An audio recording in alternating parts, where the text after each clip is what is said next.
Back ground جاننا چاہیں کہ یہ قبائلی کون لوگ تھے اور ان کا موٹیو کیا تھا بیہائنڈ آل دیز رائٹس جو کہ کشمیر میں اس وقت پیدا ہوئی یا ابھی تک چل رہی ہیں؟ جی دیکھیں، یہ بڑی امپورٹنٹ بات ہے. میں سمجھتا ہوں کہ اس پہ بھی کنٹروورسی ہے. 2-3 قسم کی جو ہے وہ اوپینینز ہیں. اچھا. کچھ لوگ یہ کہتے ہیں کہ جی جب کشمیر میں مہاراجہ ہری سنگھ کے خلاف خود کشمیر کے اندر بھی ایک تحریک چل رہی تھی جو پرو ڈیموکریسی اور پرو ہیومن رائٹس موومنٹ تھی کشمیر کے اندر، جی شیخ محمد عبداللہ کی قیادت میں، وہ موومنٹ جو ہے وہ 30s سے چلی آ رہی تھی. یہ ایک پولیٹیکل ڈیموکریٹک اسٹرگل تھی for the right of the people. ٹھیک ہے. مہاراجہ ہری سنگھ جو ہے وہ چونکہ مطلق الاعنان حکمران تھا ریاست کا، تو ظاہر لوگ اپنے جمہوری حق مانگ رہے تھے، پہلے سے چل رہا تھا بر صغیر کی سیاست سے ہٹ کے. جی.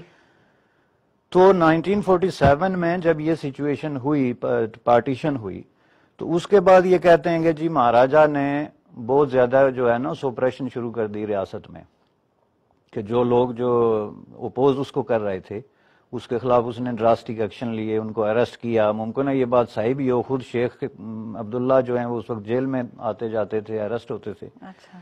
تو یہ سچویشن دیکھ کے تو ان کا نیریٹو یہ ہے جی کہ قبائلی جو ہیں وہ اپنے مسلمان بھائیوں کی مدد کرنے کے لیے کشمیر میں چلے گئے. ایک اوپینین یہ ہے. اچھا. یہ بڑی پاپولر اوپینین ہے اور اس کو سرکاری سطح پہ پروموٹ کیا جاتا ہے، جو کہ میں سمجھتا ہوں کہ حقائق کے کمپلیٹلی جو ہے وہ برعکس ہے. چونکہ اگر آپ اس کو دیکھیں، اس کی اگر آپ گہرائی سے جا کے تجزیہ کریں تو آپ کے پاس بہت بڑی ناقابل تردید قسم کی ایویڈنس موجود ہے کہ یہ قبائلی جو کشمیر میں گئے ہیں یہ ایک منظم قسم کی باقاعدہ جو ہے وہ مہم کے نتیجے میں. ٹھیک ہے. جی. اس میں مثلا یہ تھا کہ میں آپ کو اس کے 2-3 ورژن ہیں، مختلف قسم کے لوگ ہیں، مختلف دانشور ہیں، مختلف رائٹرز ہیں، اسکالرز ہیں جو اس پہ لکھتے ہیں، لیکن میں آپ کو صرف وہ حوالے دوں گا جن کو خود حکمران طبقات جو ہیں جن کی تردید نہیں کر سکتے.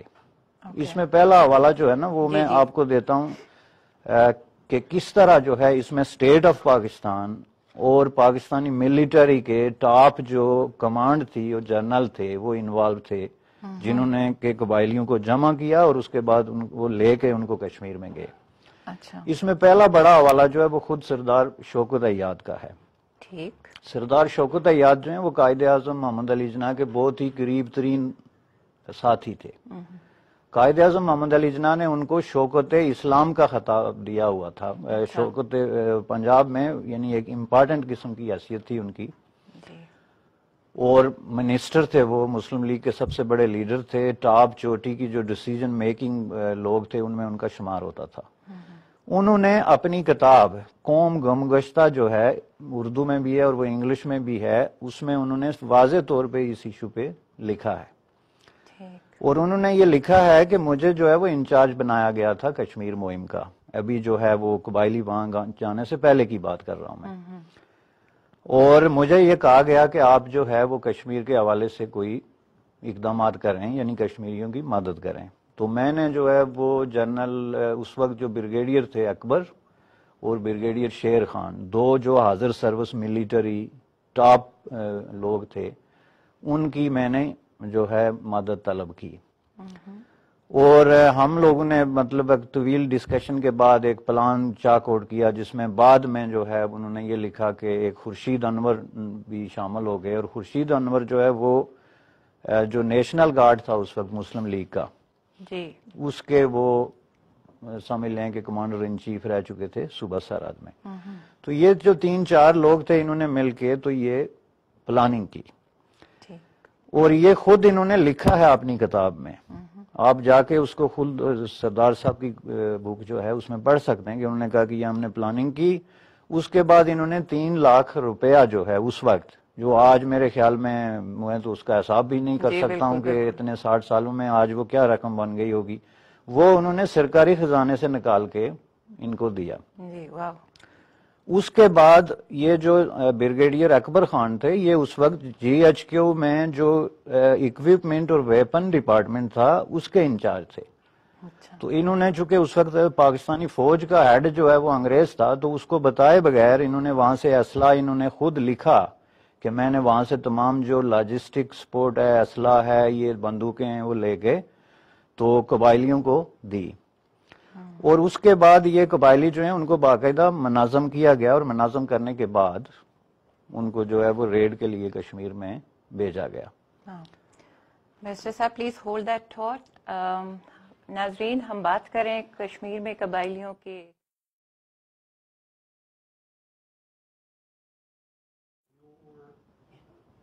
ناظرین welcome back after the break.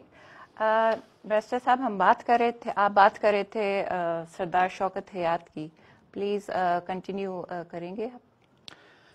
جی، وہ میں بات یہ کر رہا تھا کہ میں وہی حوالہ دے رہا ہوں جو سرکاری سطح پہ تسلیم شدہ ہے، اور میں ان لوگوں کو کوٹ کر رہا ہوں جو کہ حقیقت میں اس سارے واقعے کے ذمہ دار تھے اور جنہوں نے ان کو جو ہے وہ اس ساری چیز کو جو ہے وہ آرگنائز کیا تھا۔ جی، سردار شوکت حیات نے نہ صرف اپنی بک میں بلکہ جنگ لنڈن میں 1995 میں ان کا ایک ایکسکلوزیو انٹرویو بھی آ چکا ہے بالکل اسی موضوع پہ، جس پہ انہوں نے یہ تسلیم کیا کہ پہلی بات یہ ہے کہ قبائلی جو ہیں انہوں نے واقعی ریڈ کی کشمیر میں، دوسری یہ ہے کہ وہ ہم لوگوں نے ان کو منظم کیا، ہم لوگوں نے ان کو 3 لاکھ روپیہ جو ہے اس وقت دیا، ہم نے ان کو بندوقیں دی، اور ہم نے ان کی قیادت کے لیے اپنے جو ملٹری لیڈرز تھے جس میں بریگیڈیئر اکبر اور بریگیڈیئر شیر شامل تھے وہ ان کو دیے۔ ٹھیک ہے جی، ایک حوالہ یہ ہو گیا۔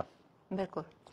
دوسرا جو ہے وہ اگر آپ اس کو بھی ناکافی سمجھتے ہیں اس واقعے کی اس کے لیے، تو آپ تھوڑا سا اور آگے جائیں تو آپ ایک اور ملٹری سرکل میں بہت ہی پاپولر بک ہے جو میجر ہمایوں امین نے لکھی ہے، اور وہ بک ہے اپارچونیٹیز لاسٹ 1947-48 کی وار کے بارے میں، اور اس کو ایک مستند ڈاکومنٹ جو ہے وہ سمجھا جاتا ہے ملٹری ورشن۔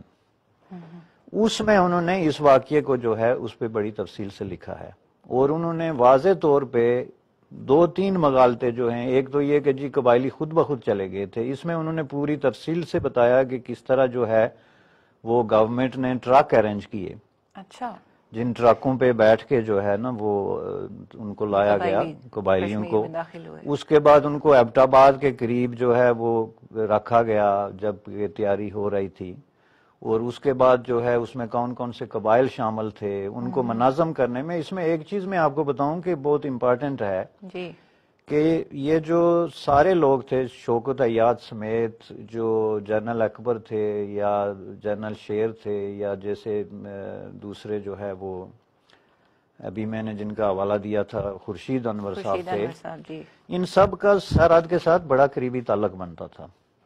جنرل اکبر جو ہیں وہ انگریزوں کے دور میں سرحد کے اندر وزیرستان میں جو آپریشن ہوئے تھے پٹھانوں کے خلاف، اس کی قیادت ان کے ہاتھ میں تھی۔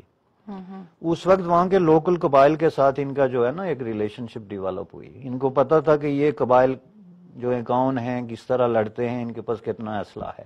جی، یہ جو خورشید انور تھے یہ مسلم لیگ کے نیشنل گارڈ جو تھی اس کے یہ کمانڈر ان چیف رہ چکے تھے سرحد میں، اور ان کا ریفرینڈم کے دوران جو ہوا تھا بر صغیر کی تقسیم پہ ان کا لوکل قبائلیوں سے بہت قریبی تعلق تھا۔ اچھا، اب یہ ان کا ایک ہسٹوریکل بیک گراؤنڈ ہے جس کی وجہ سے انہوں نے قبائلیوں کو وہاں سے منگایا، جس میں یہ محسود قبائل تھے، اس طرح کے بہت سارے جو ہیں نام ان کے آپ ہیں، شمالی وزیرستان سے، جنوبی وزیرستان سے، جو ٹرکوں میں بھر کے لگائے گئے۔ بعض روایات کے مطابق 80 ٹرک تھے، بعض کے مطابق 100 سے زیادہ ٹرک جو ہے اس میں بھر کے جو ہے ان کو لایا گیا۔ اس حوالے سے جو ہے وہ کہ میں صرف یہ بات کر رہا ہوں کہ کیا یہ قبائلی لائے گئے تھے یا نہیں لائے گئے تھے، اس میں آپ کو یہ دیکھیں شوکت حیات کی بات بھی ہے، میجر ہمایوں امین کی بات بھی ہے، اس میں خود جنرل اکبر نے بھی جو ہے ریڈرز ان کشمیر میں اس کا ذکر کیا، اور جنرل اکبر جو اس وقت بریگیڈیئر تھے اور جنرل طارق کے نام پہ جو ہے وہ کشمیر میں لڑے تھے، ان کا بھی میں نے آپ کو بیک گراؤنڈ دے دی کہ ان کی بیک گراؤنڈ ایسے بنتی تھی۔ بالکل۔ لہٰذا آج اگر آ کے کوئی اس بات کی تردید کرنے کی کوشش کر رہا ہے کہ جی یہ قبائلی نہیں تھے یا قبائلی خود نہیں آئے تھے، تو میں یہ سمجھتا ہوں کہ یہ آپ تاریخ کا مذاق اڑانے کی بات کر رہے ہیں، یعنی اس کی تردید کی تو کوئی گنجائش سرے سے موجود ہی نہیں۔ یہ میں نے آپ کو جو جنرلوں کے اور سرکاری سطح کے حوالے دیے، آپ کشمیر کی ہسٹری اٹھا کے دیکھ لیں، جو پنڈتوں نے لکھی ہے یا غیر جانبدار لوگوں نے لکھی، خود مسلمان لیڈروں نے لکھی ہے، جس میں سردار ابراہیم جیسے بڑے قد کاٹ کے لیڈرز ہیں جنہوں نے وہاں پہ حکومت کی کشمیر کو بنانے میں جن کا رول ہے، انہوں نے سب نے یہ تسلیم کیا کہ قبائلی تھے، بالکل تھے، اور قبائلیوں کو آفیشیلی جو ہے اس لڑائی میں انوالو کیا گیا، لہٰذا اس پہ جو ہے نا بحث ہوئی کوئی نہیں۔ ڈیبیٹ ہے ہی نہیں۔ البتہ آپ کا جو دوسرا سوال آگے آپ کر رہی تھی وہ کہ اگر یہ قبائلی تھے تو کیا انہوں نے کشمیر کے اندر لوٹ مار میں حصہ لیا، جی جیسا کہ یہ بڑی ڈسکشن ہے، یہی سوال تھا نا کہ آپ کا کہ ان کا کیا رول کیا تھا، رول کیا تھا اور ان کا موٹیو مطلب کیا تھا؟ موٹیو کیا تھا؟ جی دیکھیں موٹیو کے حوالے سے ایک تو جنرل ہمایوں کا ایک لفظ میں یوز کروں گا کہ انہوں نے انگلش میں جو بک لکھی ہے انہوں نے لکھا ہے کہ قبائلیوں کے ڈیفرنٹ موٹیوز انکلوڈنگ لوٹنگ، یہ لفظ ان کے تھے لیکن میں یہ یوز نہیں کروں گا، جی چونکہ موٹیو کوئی جو ہے وہ بندہ یا خود جانتا ہے یا خدا جی جانتا ہے، بالکل، لیکن میں ان کے جو آن گراؤنڈ حرکات و سکنات ہیں ان پہ بات کر سکتا ہوں۔ اس پہ بھی دو اوپینینز ہیں جی کہ قبائلیوں نے وہاں کوئی لوٹ مار نہیں کی، اچھا ٹھیک ہے، جی لیکن تاریخ کے جو مستند حوالے ہیں ان میں جس کسی نے بھی اس ایشو پہ لکھا وہ اس حقیقت سے انکار نہیں کر سکا کہ انہوں نے لوٹ مار کی۔ پہلی میں آپ کو یہی سردار شوکت عیاد کی بتاتا ہوں، اس کتاب میں انہوں نے واضح طور پہ لکھا کہ یہ جو قبائلی خورشید انور کو چونکہ انہوں نے اس کا کمانڈر ان چیف مقرر کیا تھا اس سارے آپریشن کا، اور وہ کمانڈر ان چیف انہوں نے اس لیے مقرر کیا، یہ بھی بڑی دلچسپ بات ہے کہ وہ اس وقت کے جو پاکستان کے وزیر خزانہ تھے غلام محمد، جی جی ان کے حقیقی کزن تھے یہ خورشید اشرف صاحب، اچھا لہٰذا وہ خزانے سے جو 3 لاکھ روپیہ نکال رہے تھے اس کے ساتھ ساتھ انہوں نے یہ شرط بھی لگائی کہ جی آپ خورشید انور کو اس سارے آپریشن کا جو ہے وہ انچارج بنائیں، ٹھیک ہے۔ یہ ان سے کیا تھا کہ جی یہ پیسے پہ نظر رکھنے کے لیے، تو انہوں نے یہ کہا کہ جی ہم نے انکار کر دیا کہ جی ایسے بندے کو جو ہے وہ چونکہ ان کا تعلق جو ایسی فوج سے تھا جو ریزرو فوج ہے نیشنل گارڈ، تو ہم جو لڑائی میں ملٹری جا رہی ہے اس کا ایسے آدمی کو کیسے چیئرمین مطلب کمانڈر ان چیف بنا لیں۔ لیکن یہ ہے کہ بعد میں یہ غلام محمد نے جو ہے جو وزیر خزانہ تھے انہوں نے اور لیاقت علی خان نے اس پہ انسسٹ کیا کہ اس کی کمانڈ میں جو ہے آپ یہ چیز اس کو جانے دیں۔ اس پہ سردار صاحب نے خود لکھا کہ جب یہ قبائلیوں کو لے کے بارہمولہ پہنچے، بارہمولہ مظفر آباد سے آگے ہے، یعنی مظفر آباد وغیرہ فتح کرنے کے فتح کا لفظ تو میں نہیں استعمال کروں گا، یہ چونکہ ایک غلیظ لفظ ہے تاریخ میں جو ہم لوگ ہمیشہ استعمال کرتے آئے، لیکن بارہمولہ میں پہنچ کے تو انہوں نے لوٹ مار شروع کر دی۔ کس چیز پہ؟ کہ قبائلیوں نے یہ کہا کہ یہ جو 3 لاکھ روپیہ ہے یہ ہمارا ہے، اچھا یہ چونکہ ہمارے لیے منظور ہوا ہے، یہ ہمارا خرچہ ہمیں دیں۔ تو اس پہ خورشید انور نے کہا کہ نہیں جی یہ تو پوری مہم کا خرچہ ہے، اس کے سے باقول سردار شوکت عیاد کے جو انہوں نے واضح طور پہ اپنی کتاب میں لکھا ہے کہ اس وجہ سے جو ہے قبائلیوں نے خورشید انور کا حکم ماننے سے انکار کر دیا، وہ بازار میں گھس گئے اور انہوں نے لوٹ مار شروع کر دی۔ اچھا یہ ان کے الفاظ ہیں۔ جی اب وہ لوٹ مار میں انہوں نے واضح طور پہ یہ بھی لکھا کہ انہوں نے جو وہاں پہ رابعیں تھی، ننز تھی بہت ساری انگریز، یہ بڑا ہلی ایریا ہے وہاں پہ جو ہے نا بارہمولہ میں، ان کے انہوں نے کانوں سے بالیاں کھینچی، ان کے کان زخمی کر کے بالیاں اتاری، ان کے جناب انگوٹھیاں اتاری، اور اس طرح کی لوٹ مار میں شروع ہو گئے، جس میں 3 دن لگے باقول سردار شوکت عیاد کے، اور ہمارا سارا وقت جو ہے وہاں پہ ضائع ہو گیا۔ یہ میں ایک ٹاپ مسلم لیگی لیڈر جو قائد اعظم کا ساتھی، اس کی کتاب کا آپ کو حوالہ دے رہے ہیں، لہٰذا اس سے آپ کو ان کے موٹیوز کا پتہ چل گیا ہوگا۔ لیکن یہ صرف انہی کی بات نہیں ہے، آج بھی کشمیر کے اندر ایسی خواتین زندہ ہیں اور ایسے لوگ زندہ ہیں جنہوں نے ان واقعات کو اپنی آنکھوں سے دیکھا، ایسی خواتین زندہ ہیں جو وکٹم ہوئی ہیں۔ جی میرا یہی اگلا سوال تھا کہ آپ کے خیال میں کس طرح سے ایک عام کشمیری کی زندگی ان سب واقعات کی وجہ سے، ان سب رائٹس کی وجہ سے کس طرح افیکٹ ہوئی؟ یہ بہت ہی دلچسپ سوال ہے اور اس کا جواب میں تھوڑا سا آگے جا کے دوں گا، لیکن پہلے میں جو اس وقت بات کر رہا ہوں وہ یہ کہ اس وقت جو لوگ وکٹم تھے ان کی بات کر رہا ہوں کہ جن کو لوٹا گیا یا جن خواتین کو ریپ کیا گیا، جن کے زیورات یا جو بازار لوٹے گئے، وہ سارے اس کے جو آئی وٹنسز ہیں وہ موجود ہیں۔ جی اس لیے موٹیو جو ہے میں تو یہ نہیں کہوں گا کہ ان کا یہی تھا کہ ہم نے لوٹ مار کرنی ہے، لیکن لوٹ مار ایک پورا ان کا ایک مسئلہ بن گیا تھا۔ بالکل اس کی بہت بڑی ہسٹوریکل میں آپ کو ایک مثال دیتا ہوں اور دلچسپ مثال ہے کہ جب یہ لوٹ مار بہت زیادہ حد سے نکل گئی تو انہوں نے پیر آف مانکی شریف کو بلایا. آپ کو پتا ہے نا پیر آف مانکی شریف کے انفلوئنس ہے اس علاقے میں, اور اس جو دستے تھے یہ جو قبائلی تھے اس میں ان کے بہت سارے مرید شامل تھے. تو انہوں نے پیر صاحب کو جا کے وہاں سے لایا کہ آپ آ کے اپنے مریدوں کو منع کریں کہ جہاد جو ہے, جہاد میں لوٹ مار اور ریپ اور اس طرح کی چیزوں سے اجتناب کریں. اب یہ ہسٹری کے اتنے بڑا ایشو ہے کہ آپ کیسے اس سے انکار کر سکتے ہیں کہ یہ ساری چیزیں ڈاکومنٹ ہوئی ہیں. پیر صاحب نے وہاں جا کے اپنے مریدوں کو لیکچر دیے ہیں کہ آپ ایسے نہ کریں. بیسٹر صاحب پلیز ہولڈ دیٹ تھاٹ. ناظرین ہم جا رہے ہیں چھوٹی سی کمرشل بریک پہ, ہمارے ساتھ رہیے گا. Thank you.